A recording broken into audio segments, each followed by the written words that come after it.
안녕하세요. 저는 사연을 즐겨 듣는 50대 여성입니다. 수년 동안 남편의 병간호를 하며 지냈던 저 또한 만만치 않게 힘든 삶을 살았다고 생각했었는데요. 사연을 듣고 보니 참 힘들게 사신 분들이 많으시더라고요. 그래서 사연을 듣고 난 후 부끄러워지기도 했답니다. 고작 이런 일로 그동안 스스로를 연민하면서 살아왔구나 하는 생각이 들었거든요.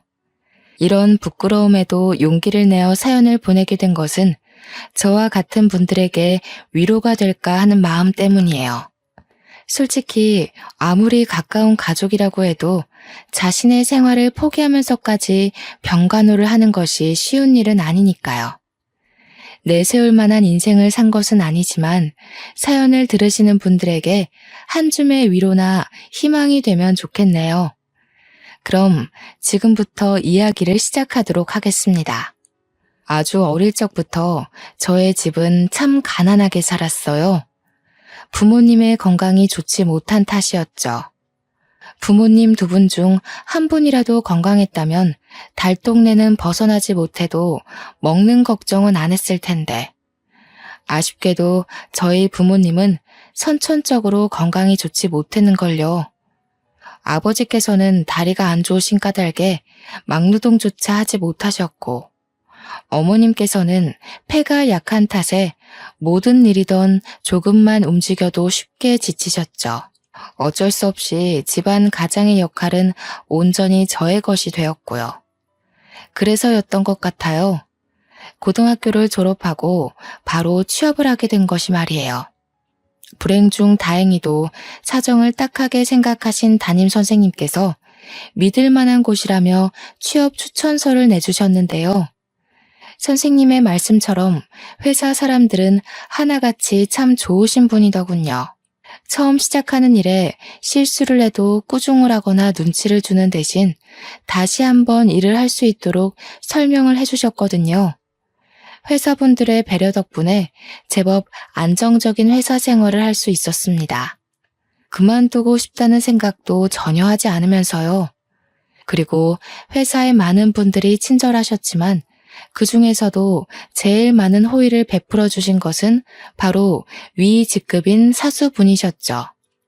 다정하고 어른스러운 사수분의 모습을 보며 자연스럽게 짝사랑을 하게 되었고요. 하지만 사수분을 마음에 담았다고 해서 고백을 하거나 짝사랑하는 마음을 표현하지는 않았네요. 가진 것이라고는 고작 어린 나이밖에 없는 제가 다가가기에 사수분은 너무 완벽한 분이었으니까요. 그렇게 짝사랑하는 마음만 커져간 채 일을 한 지 3년이 되었죠. 누구나 알만한 대기업으로 이직을 하게 되었다며 사수분께서는 퇴사를 하게 되었는데요.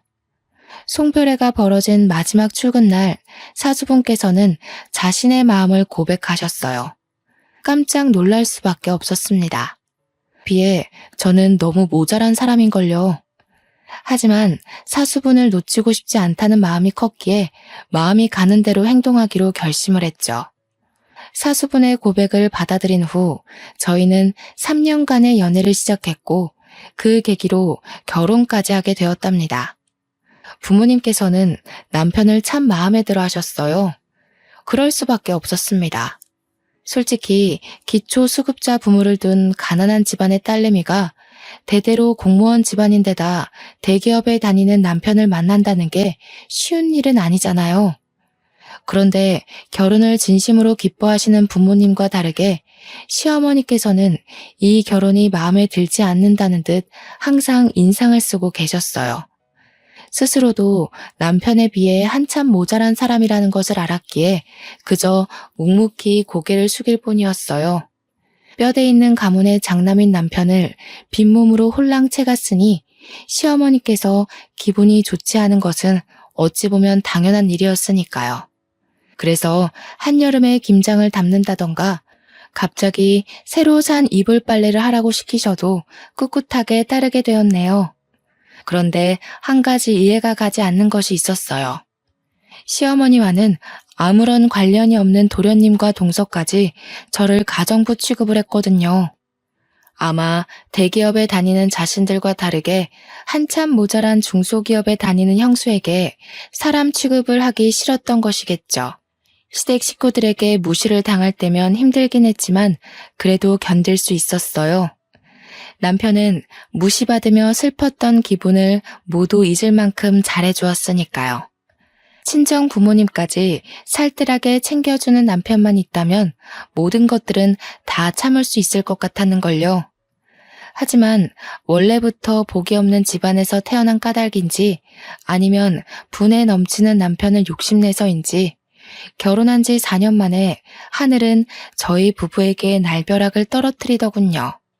남편이 큰 사고를 당하고 만 것이었죠.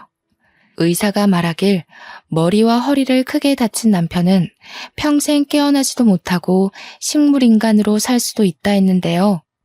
의사의 말에 시어머니께서는 바닥에 쓰러진 것도 모자라 통곡을 하며 흐느끼기 시작하셨네요. 아이고, 이래서 집안에 사람이 잘 들어와야 하는데 복도 없는 저 망할 것이 기어들어오는 바람에 기어코 우리 장남 숨통을 끊어놓는구나. 어머님, 아무리 속상하셔도 그런 말씀을 하시면 안 되죠. 기초수급자 집안에서 가난하게 자란 게 형님 탓은 아니잖아요.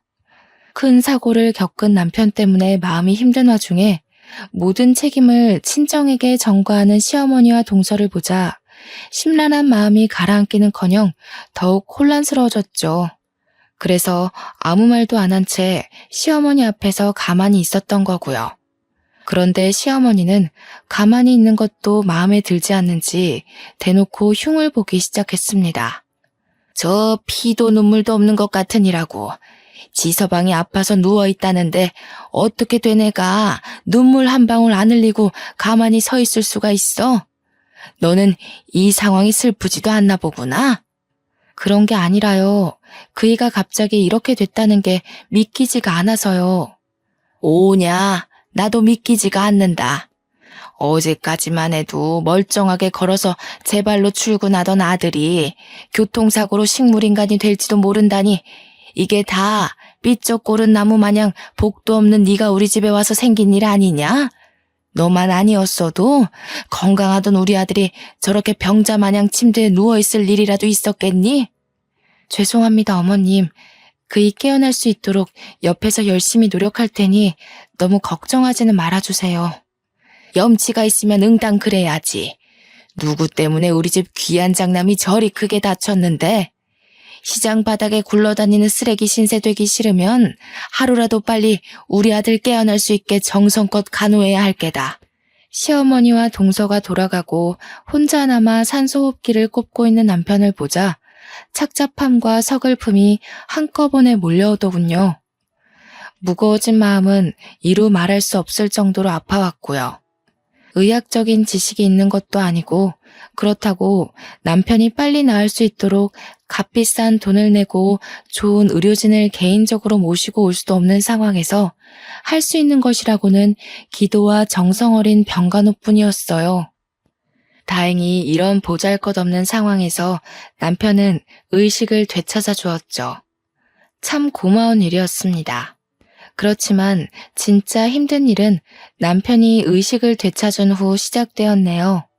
물론 남편의 병간호를 전적으로 맡아서 하는 것이 당연했지만 현실적인 문제를 생각하지 않을 수가 없었거든요.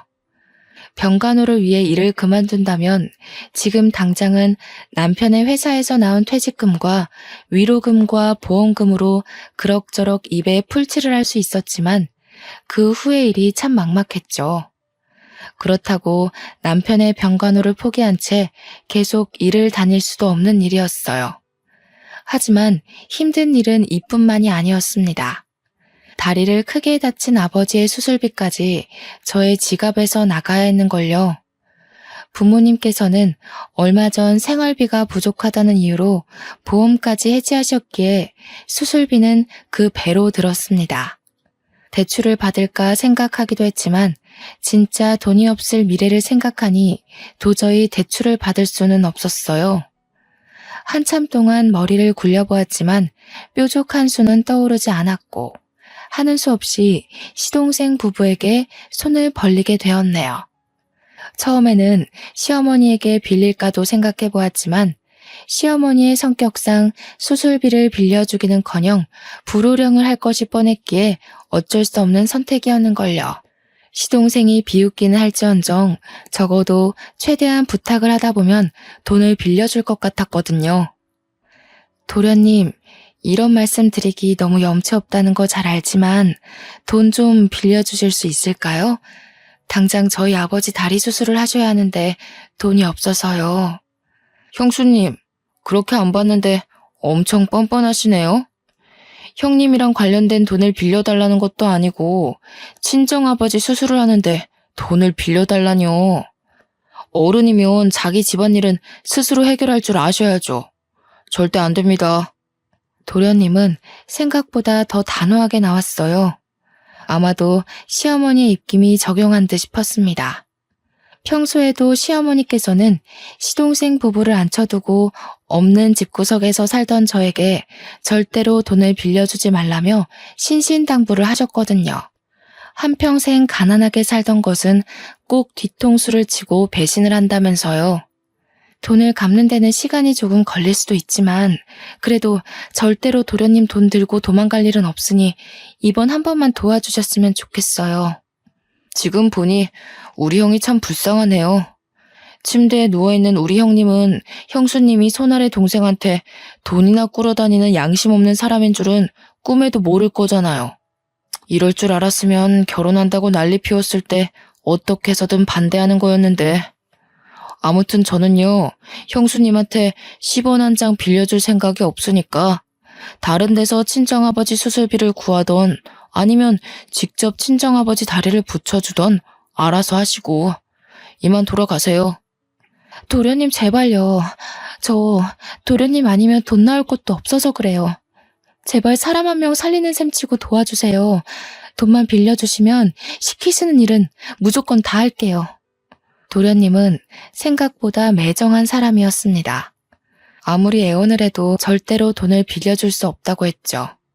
하지만 시동생 부부가 아니면 돈을 빌릴 곳이 없기에 죽기 살기로 시동생의 바지가랑이를 붙잡으며 두 손이 다를 정도로 빌었어요. 자존심까지 버리며 빌자 결국 시동생은 제 아버지의 수술비를 빌려주더라고요. 물론 빌린 돈을 다 갚을 때까지 무급으로 갓난쟁이인 시조카를 봐줘야 한다는 조건이 걸렸지만 그런 것은 중요하지 않았네요. 일이 어찌되었건 큰 고비는 넘긴 거잖아요. 아버지가 다리 수술을 마친 후 저의 일상은 어떻게 지나갔는지 알 수 없을 정도로 바쁘게 흘러나갔어요. 시조카를 돌보는 일부터 남편의 병간호 일까지 이 모든 것을 혼자서 해야 했으니까요. 남편에 대한 책임감과 수술비를 빌려준 도련님에게 감사한 마음으로 어떻게든 버텨보려 했지만 이 모든 일을 직장을 다니면서 병행하는 것은 불가능한 일처럼 보였어요. 그래서 어쩔 수 없이 직장을 그만두게 된 것이고요. 그나마 남편의 병원비에 관한 모든 돈은 시어머니께서 해주셨기에 남편의 퇴직금을 건드리는 일은 하지 않아도 되었어요. 어쩔 수 없이 들어가는 생활비는 받아놓은 퇴직금을 쪼개가며 썼기에 돈이 없어 허덕이는 최후의 밑바닥까지 떨어지지는 않았죠. 그렇지만 가장 힘든 것은 역시 남편이 언제 나을지 모른다는 좌절감이었네요. 아무리 긍정적으로 생각하려고 해도 하루 종일 누워만 있는 남편을 보고 있자면 그렇게 마음이 울적해질 수가 없었어요. 하지만 남편을 포기할 수는 없었습니다. 저희 부부에게는 노년에 함께 전국 여행을 하자는 소망이 있었으니까요. 그리고 그 소망 하나로 악자같이 노력을 하게 되었죠. 다행히 남편을 향한 노력이 하늘에 닿아서인지 남편의 상태 역시 차도를 보이기 시작하더군요. 비록 느리긴 했지만 의사소통을 할 수 있게 된 것은 물론 엄두도 못 내었던 재활치료까지 시작하게 되었고요. 서서히 차도를 보이는 남편의 모습에 마음이 급해지는 것은 사실이었지만 티를 내지 않기 위해 참 많은 노력을 했네요. 조바심을 내는 대신 남편이 빠르게 회복할 수 있도록 뒤에서 묵묵히 할 일을 했고요. 그리고 길고 길었던 8년이란 시간을 끝으로 남편은 완전히 완치를 했답니다. 물론 평생 한 발을 절어야 한다는 후유증이 남긴 했지만 남편이 일상적인 생활을 누릴 수 있다는 것만으로도 너무나 감사했기에 그런 것쯤은 아무런 문제가 되질 않았는걸요. 남편 또한 일상적인 생활을 할 수 있게 된 것만으로도 너무 감사하다며 대수롭지 않게 생각했죠. 시어머니 또한 완전히 병상에서 일어난 남편을 보며 감격의 눈물을 흘리셨습니다. 남편을 와락 끌어안으며 기뻐하는 시어머니의 모습을 보자 참 많은 생각이 들더군요. 저에게는 피도 눈물도 없는 시어머니였는데 남편에게는 인자한 어머니 그 자체셨거든요. 시어머니의 열렬한 환대가 있은 후 남편과 함께 집으로 돌아왔는데요. 8년 만에 찾은 평온함이었지만 저희 부부는 그 평온함을 즐길 시간이 없었네요. 남편이 침실에 누워있을 때는 코빼기도 안 비치던 시어머니께서 남편이 완치한 후 자기 집보다 더하게 저희 집을 들락날락 하셨거든요. 그리고는 시댁으로 돌아가는 길이 멀다며 1주일이고 2주일이고 저희 집에 머물기 일쑤였습니다.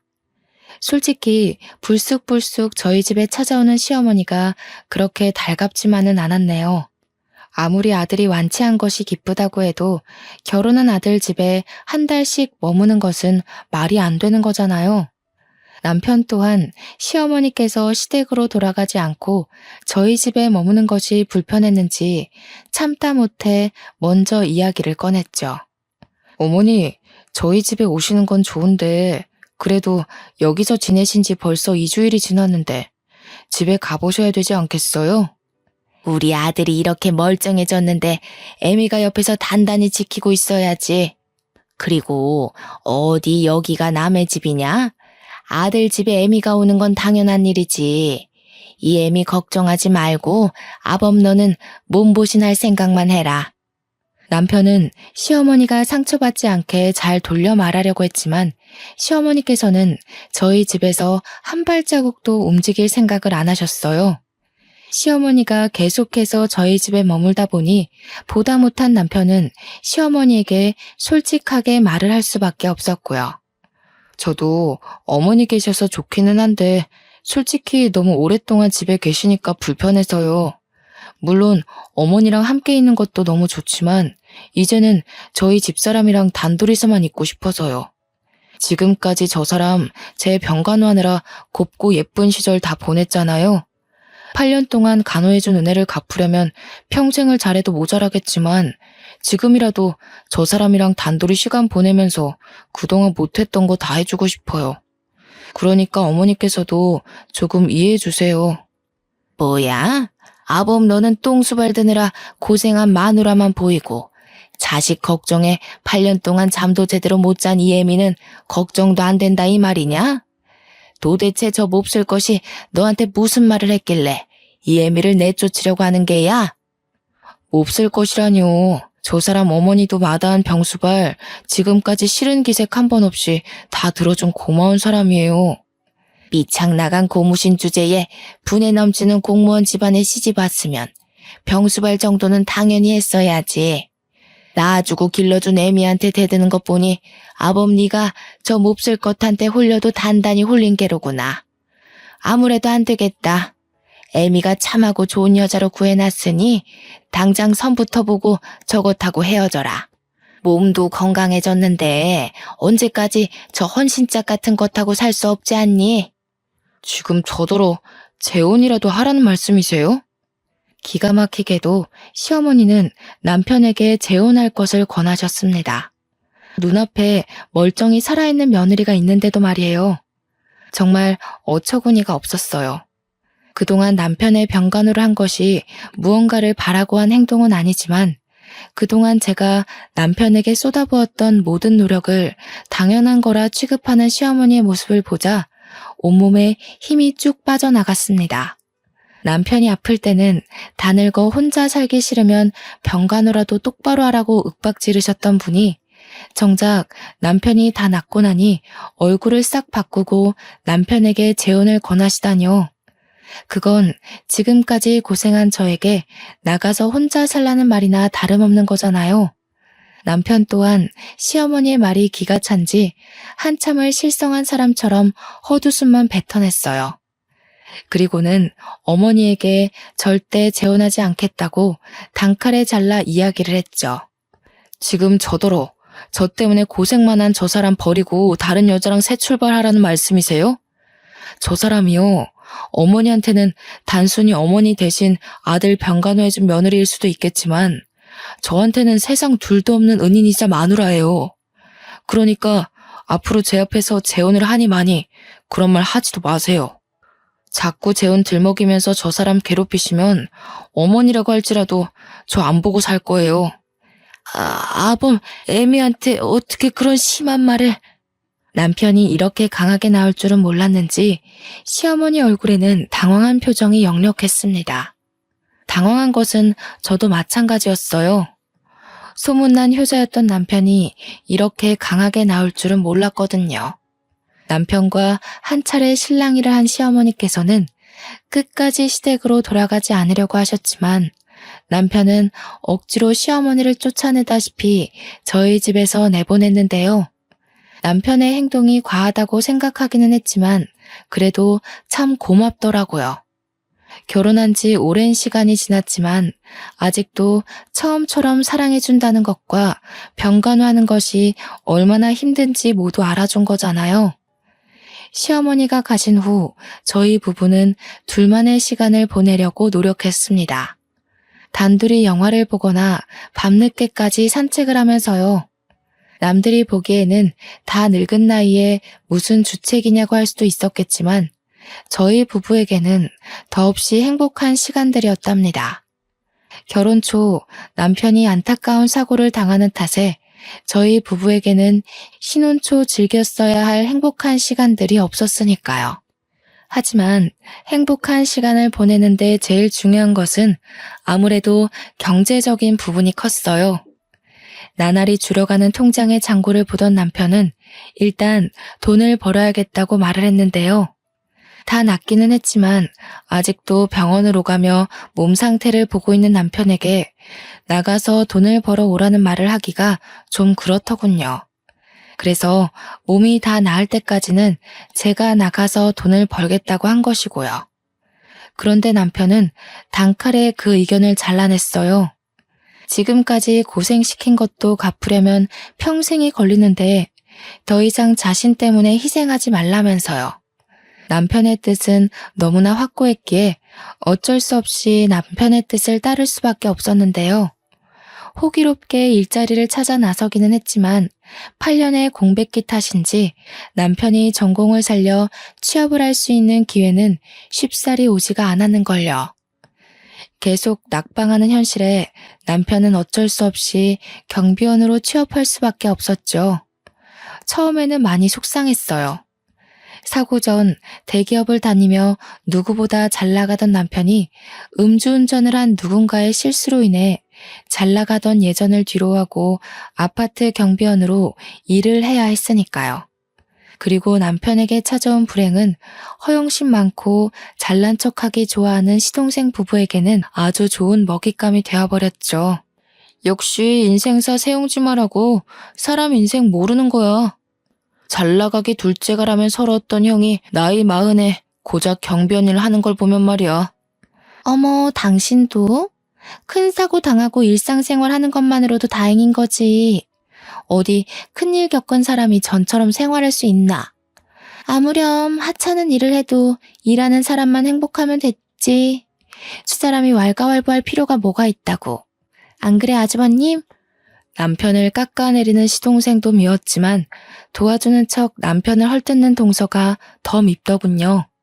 자세한 사정을 모르는 남이라면 그럴 수도 있다 넘어갈 수 있었지만 남도 아닌 가장 가까운 가족이 남편을 헐뜯는 것을 보니 도저히 그 상황을 참고만 있을 수 없었어요. 도련님이고 동서고 정말 너무하네요.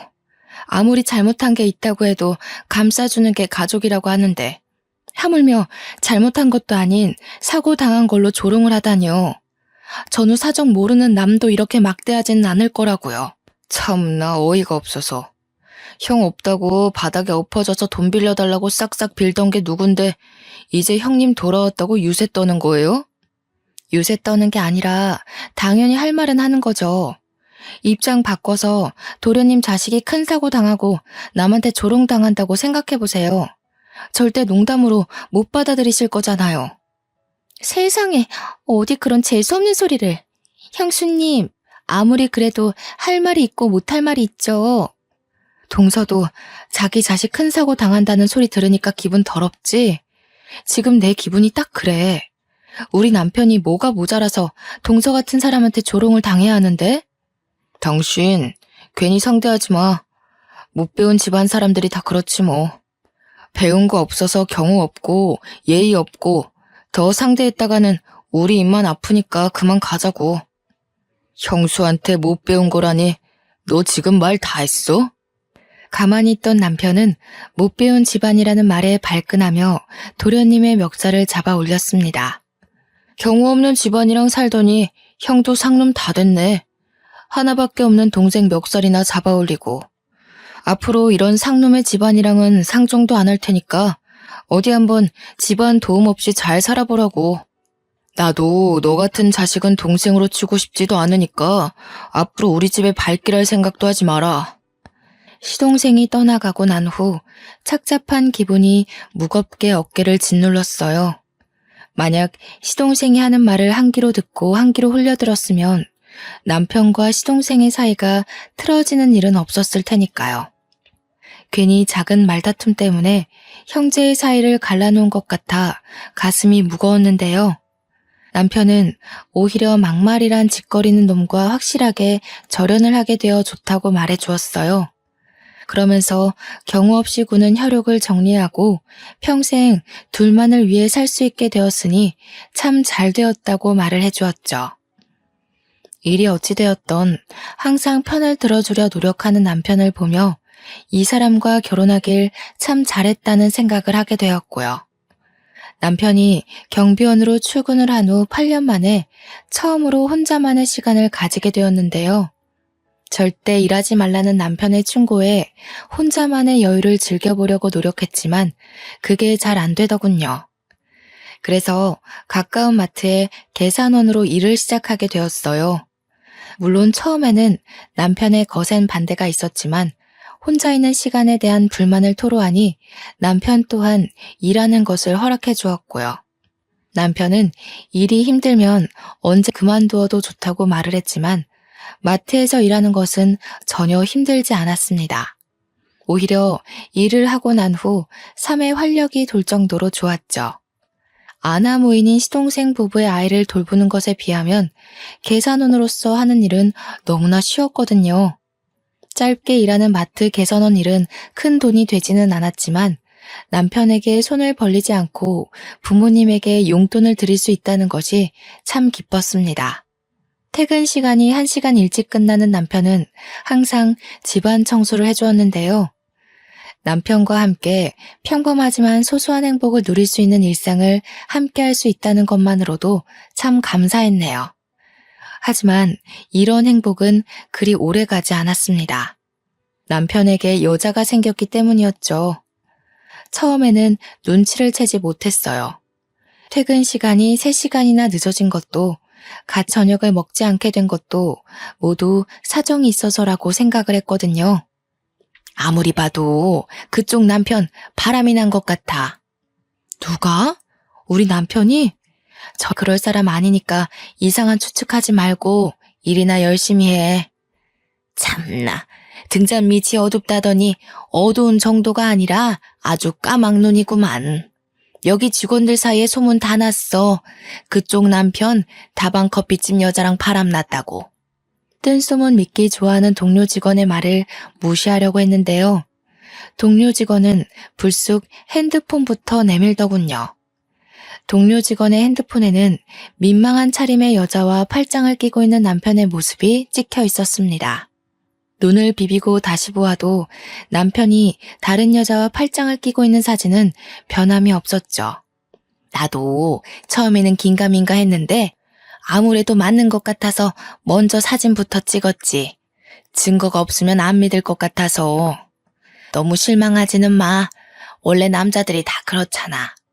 병수발 들어준 조광지처 참 고마운 일이지만 새로운 여자 나타나면 눈 돌아가는 건 어쩔 수가 없는 일이니까.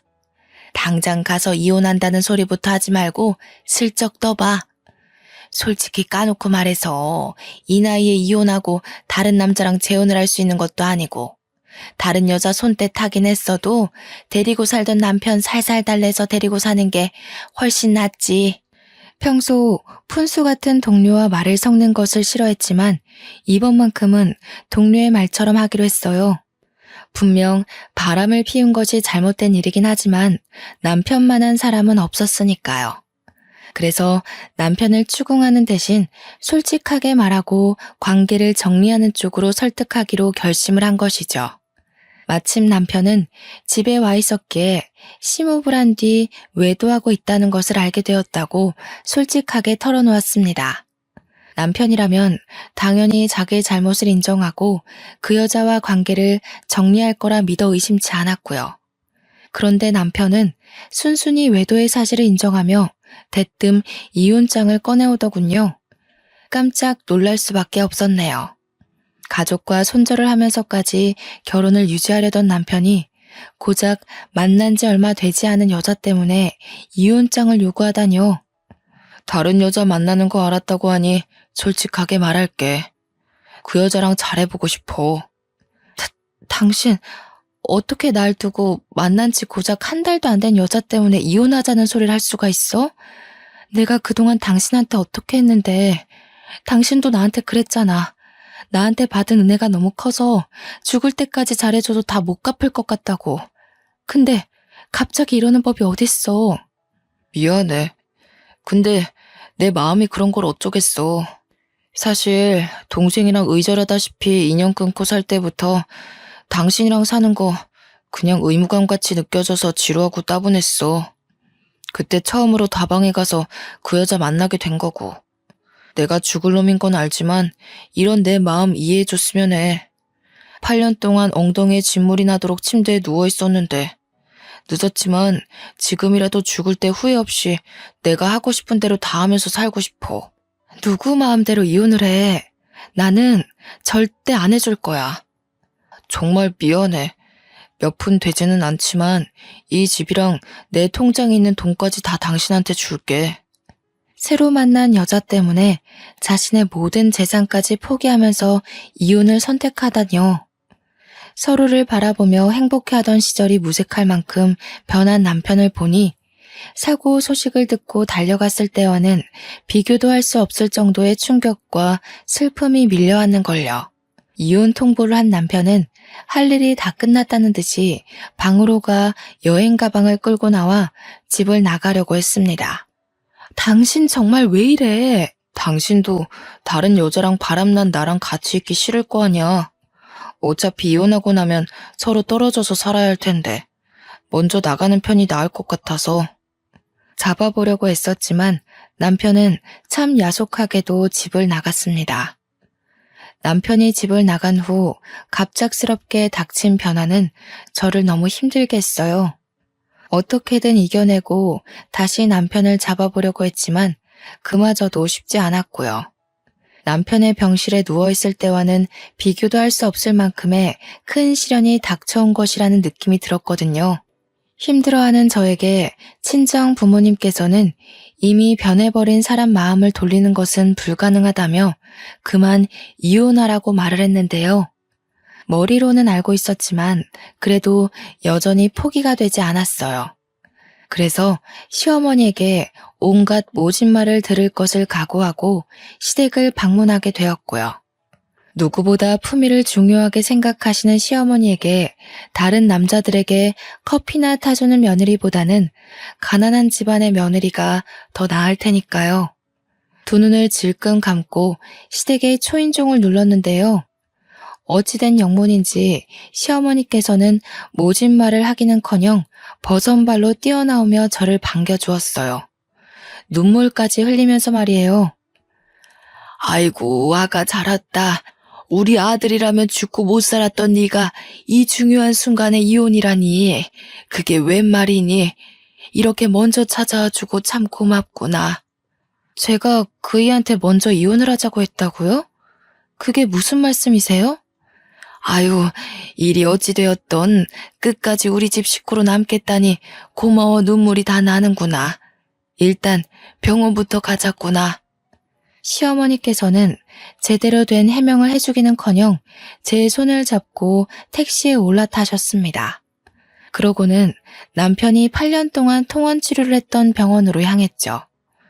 도통 어떻게 된 일인지 몰라 그저 묵묵히 시어머니를 따라 병원을 갔는데요. 시어머니가 병실의 문을 여는 순간 아무 말도 못한 채 입을 틀어막을 수밖에 없었네요. 병실에는 심하게 다친 시동생이 누워 있었거든요. 놀란 마음을 추스르며 병실로 들어가자 손수건으로 눈물을 닦아내시던 시어머니께서는 전후 사정을 말씀해 주셨습니다. 평소에도 술 마시는 것을 좋아하던 시동생은 한 달 전 친구들과 술자리를 가진 후 곧바로 운전을 했다고 해요. 멀쩡한 정신이 아닌 채 운전을 했기에 당연히 사고가 날 수밖에 없었는데요. 운이 나쁘게도 도련님께서는 큰 화물차와 부딪혀 큰 사고를 당했다고 했습니다. 의사가 말하길 척추 쪽 신경이 많이 망가져 불구로 살아가야 할 수도 있다는 의견을 남겼다고 하더군요. 저 자식도 딸린 것이 불쌍하지 뭐니. 이기적인 태준이 애미가 병수발 들어줄 리가 만무하고. 그래서 말인데 아가 네가 병수발 좀 들어주면 안 되겠니? 네? 그게 무슨 말씀이세요, 어머니? 큰 사고를 당해 평생 후유증을 안고 살아갈 시동생이 불쌍하기는 했지만 그것과 별개로 시어머니의 말에 참 어이가 없었습니다. 8년이란 긴 시간 동안 남편의 병수발을 들어온 저에게 또다시 병수발을 들라뇨. 멀쩡히 아내까지 있는 시동생의 병수발을 부탁하는 시어머니를 돛 이해하지 못하겠더라고요. 어머니가 왜 저한테 도련님 병간호를 부탁하시는지 모르겠네요. 8년 전에 어머니 말씀대로라면 남편 병간호는 아내가 하는 게 맞는 거잖아요. 그건 너희 식구한테 애가 없으니 한 말 아니니. 제 처가 병수발 드는 게 제일 좋기는 하겠다만 태준이 애미는 일도 다니고 애도 봐야 하지 않니? 병수발 드는 게 회사 일처럼 몇 시간 하고 딱 그만둘 수 있는 것도 아니고 여유 있는 사람이 해야지. 머뭇머뭇 병수발 이야기를 꺼내는 것을 보자 왜 시어머니가 저를 이곳으로 데리고 오셨는지 알겠더군요. 빵빵한 처가댁을 가진 동서네에게 시동생의 병수발을 들기 눈치가 보였던 것이죠. 가난한 저희 집을 들먹이며 재혼을 얘기할 때는 언제고 이제 와서 가족이라는 명분으로 시동생의 병수발을 시키다니 얄팍한 수를 쓴 시어머니의 행동이 기가 막혔네요. 제가 왜 도련님 병수발을 들어야 하나요? 저요. 다시 예전으로 돌아가서 8년 동안 남편 병수발 들라고 하면 베끼들 만큼 다른 사람 병수발이라면 지긋지긋한 사람이에요. 가까운 가족이라도 정해진 기한 없이 병수발 들라고 하면 도망가는 마당에 제가 왜 도련님 병수발을 들어야 하나요? 일 다니고 애보기 바쁜 동서가 안 된다고 하면 어머니가 직접 도련님 병수발 들면 되잖아요. 다 늙은 시애미가 어떻게 병수발을 들 수가 있니? 병수발 들려면 아직 젊고 경험도 많은 네가 하는 게 낫지. 그러지 말고 다시 생각해봐라. 병수발 들어준다면 내가 너희 시댁에 용돈 정도는 챙겨주마. 용돈이 아니라 억만금을 준다고 해도 싫어요. 저는 절대 도련님 병수발 들 생각 없으니 전문 간병인을 쓰시던 어머니가 직접 도련님 병수발을 드시던 알아서 하시면 좋겠네요. 못된 것, 집안에 도움도 안 되는 주제에 이럴 때라도 나서서 집안에 보탬이 될 생각을 해야지. 어디 시애미한테 두 눈 똑바로 뜨고 대들어? 그만 좀 하세요. 시어머니의 손이 치켜들어졌을 때 병실 문이 열리며 남편의 고함 소리가 들려왔어요. 깜짝 놀라며 뒤를 돌아보자 남편은 씩씩거리며 시어머니 앞으로 다가와 한 소리를 하기 시작했죠. 이제 이혼하는 사람 어머니가 무슨 권리로 괴롭히시는데요? 경호 병수발은 제가 책임지고 맞는다고 했잖아요. 어떻게 애미 앞에서 똥수발이나 드는 천한 일을 한다고 난리를 칠 수가 있어? 네가 아주 이 애미 숨통 터지는 꼴을 보려고 작정을 했구나. 그럼 저도 어머님한테 여쭤볼게요. 저희 가족이랑 관련도 없는 이 사람은 무슨 잘못을 했길래 어머니나 저 대신에 똥수발이나 드는 일을 해야 하는데요. 아무리 자기 배로 낳은 아들이 귀하다고 해도 그렇지. 어머님 정말 너무하시네요. 사람도 장모님이랑 장인어른한테는 눈에 넣어도 안 아플 귀한 딸이라고요. 남의 집 귀한 딸을 8년씩이나 병수발 시킨 걸로는 모자라세요? 남편은 목에 핏대를 세우며 시어머니와 싸웠는데요. 그 모습을 보자 저도 모르게 왈칵 눈물이 쏟아지고 말았네요. 남편이 이혼하자고 했던 이유를 알아버렸거든요. 하지만 한 번 더 이혼하자고 했던 이유를 확인하고 싶었기에 병실을 나오는 길에 남편에게 물어보았어요. 왜 바람이 났다고 거짓말까지 하면서 이혼을 하자고 했는지요.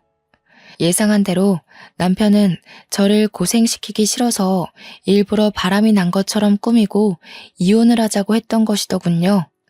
이혼을 하지 않는 이상 끈질긴 시어머니가 도련님 병수발을 시킬 것을 알았던 것이었죠.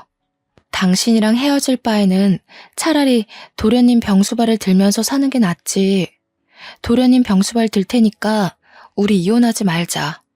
기약 없는 병수발을 드는 것이 얼마나 힘든 일인지 알았지만 남편과 헤어지는 고통에 비하면 아무것도 아니었기에 먼저 도련님의 병수발을 들겠다고 나섰는데요.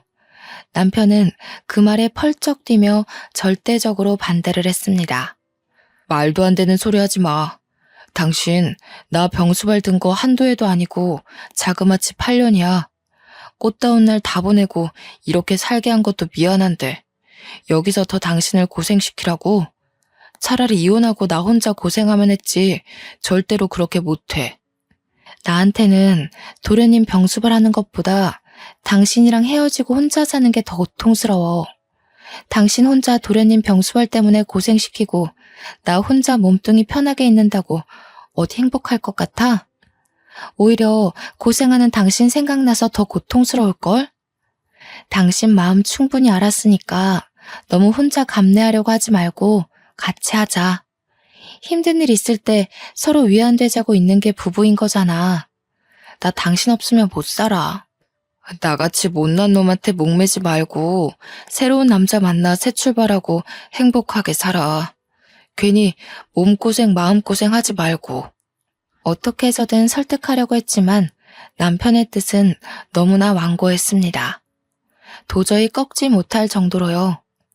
그 후 시동생의 병실을 찾아가 남편을 다시 설득하려고 했지만 그럴 때마다 남편은 저를 병원 밖으로 내쫓으며 이야기를 들으려고도 하지 않았어요.